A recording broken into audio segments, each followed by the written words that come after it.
With that, we want to bring in Mike Pompeo, former Secretary of State and CIA Director, and a Fox News contributor. Secretary, good to have you with us as always. Thank you for joining us today. You've been watching this along with us. What would you like to say about what John Kirby just said and what you're hearing in there?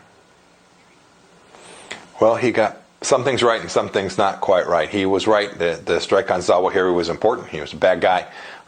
It's a kudos to the intelligence community during my time, and now after it, a lot of work done to get him and take him off the battlefield. It is a righteous strike against a horrible man who killed lots of Americans.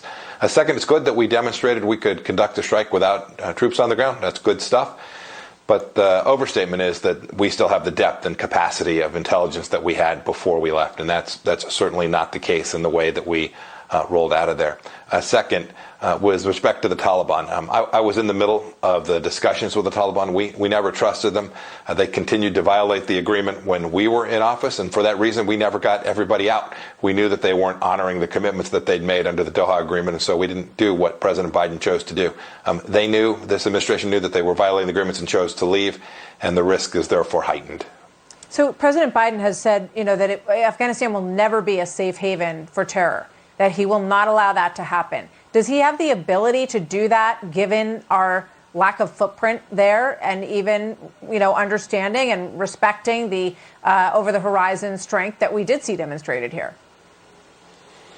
Boy, it's difficult to do anywhere, to make such a blanket statement and say you're not going to let someplace be a haven.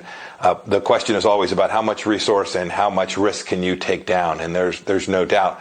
Because the Taliban have failed to live up to the commitments that they made, the risk is greater today than it was a year ago when we had the debacle of the departure from Afghanistan. I don't think there's any doubt about that. There's more risk there today, Martha. Yeah, he said if the Taliban wants in a relationship, they should look at what we did. I'm not sure that there's room there for a relationship anymore at this point, but we'll see what they do there. I want to ask the next big push will be about money, Martha. They're going to need a bunch of money, and we should make sure we don't give them a nickel. Yeah, well, we've seen those kind of exchanges in the past, and we'll see what they decide to do here. I want to ask you about the large picture in terms of China. You look at this as, former CIA director, former Secretary of State. What's the impact of this Pelosi trip, and what do you read into the reaction to it? Does it move us, or does it move Taiwan closer to a more dangerous situation? And do you think that China is planning an invasion? Martha, I don't think there's any doubt that Xi Jinping is intent on taking Taiwan. He calls it reunification. We know that it is the destruction and the violation of the sovereignty of an independent nation.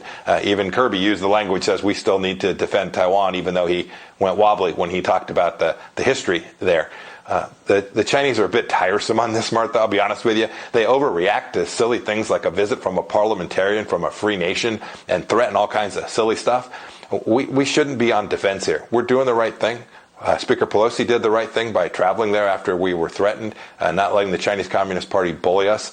I think Xi Jinping's plans didn't change one iota because of Speaker Pelosi's visit. I think his plans remain the same. He may use this as a pretext to mess around for a while. What we can't do is be on defense. We have to take a series of actions that demonstrate real American resolve. And if we do those things, we can push back against the CCP's threats, not only on Taiwan, but here in our homeland as well.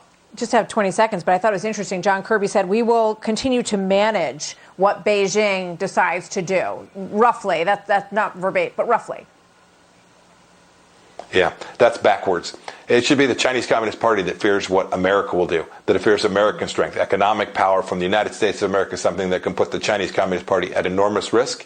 We should support the Chinese people. We should pressure the Chinese Communist Party, and we can convince them not to behave in the very ways we've seen them behave these last handful of days, Martha.